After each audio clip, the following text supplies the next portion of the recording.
नमस्कार. भारतात 2027 ची जनगणना लवकरच सुरू होणार आहे.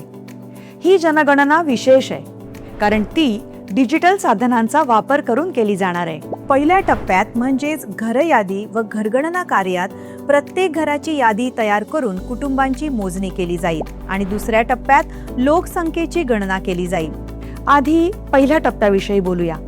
या टप्प्यात नियुक्त केलेले प्रगणक घरांना भेटी देऊन घरांबद्दल माहिती गोळा करतील. परंतु ही प्रक्रिया स्वगणना पोर्टलद्वारे देखील पूर्ण केली जाऊ शकते. कुटुंब प्रमुख किंवा त्यांच्या वतीने कुटुंबातील कोणताही सदस्य पोर्टलला भेट देऊन आपल्या घराचे आणि संबंधित उपलब्ध सोयी सुविधांविषयीचे तपशील भरू शकतो. कृपया नोंद घ्यावी. एक कुटुंब फक्त एकाच मोबाईल नंबरचा वापर करून लॉग इन करू शकते आणि ही नोंद कुटुंब प्रमुखाच्या वतीनेच केली गेली पाहिजे. एकदा मोबाईल नंबरची स्वगणनेसाठी नोंदणी झाल्यावर तो नंबर दुसऱ्या कुटुंबासाठी वापरता येणार नाही. कुटुंब प्रमुखाचं नाव बदलता येणार नाही. लोकांनी स्वगणना केल्यास गणना प्रक्रिया अधिक सोपी आणि जलद होईल. हा याचा मुख्य फायदा आहे. स्वगणना ही एक विशेष सुविधा आहे. ती त्या विशिष्ट राज्यात किंवा केंद्रशासित प्रदेशात घर यादी कार्य सुरू होण्याच्या 15 दिवस आधी उपलब्ध करून दिली जाईल.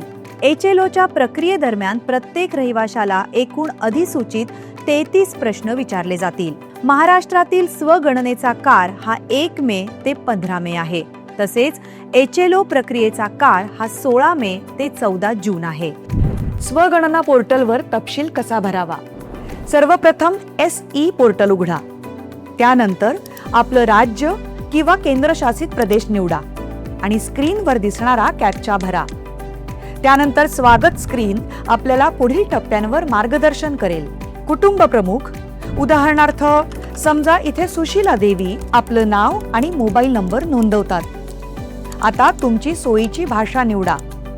त्यानंतर OTP द्वारे पडताळणी केली जाते.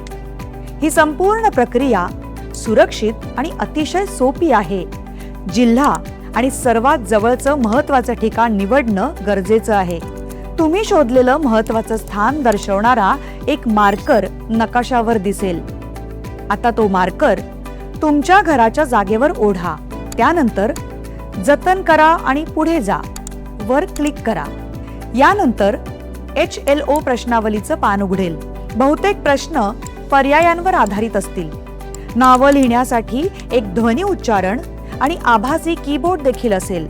वारंवार विचारले जाणारे प्रश्न म्हणजेच FAQ आणि विशेष सूचना कोणत्याही शंकेचं त्वरित स्पष्टीकरण देतील. जर कोणताही प्रश्न किंवा माहिती अपूर्ण राहिली असेल तर तांत्रिकदृष्ट्या तुम्हाला लगेच सूचित केलं जाईल. सर्व तपशील भरल्यानंतर ते काळजीपूर्वक तपासून बघावेत. आवश्यक वाटल्यास तुम्ही त्यात सुधारणा करू शकता. तपशील जतन करा किंवा शेवटी सबमिट करा. सबमिशन झाल्यानंतर H ने सुरू होणारा 11 अंकी SEID म्हणजेच स्वगणना क्रमांक स्क्रीनवर दिसेल. तो तुम्हाला SMS द्वारे सुद्धा मिळेल.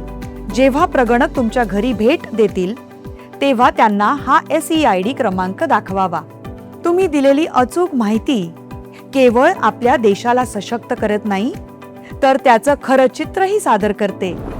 म्हणून सहभागी व्हा आणि आपलं सहकार्य द्या.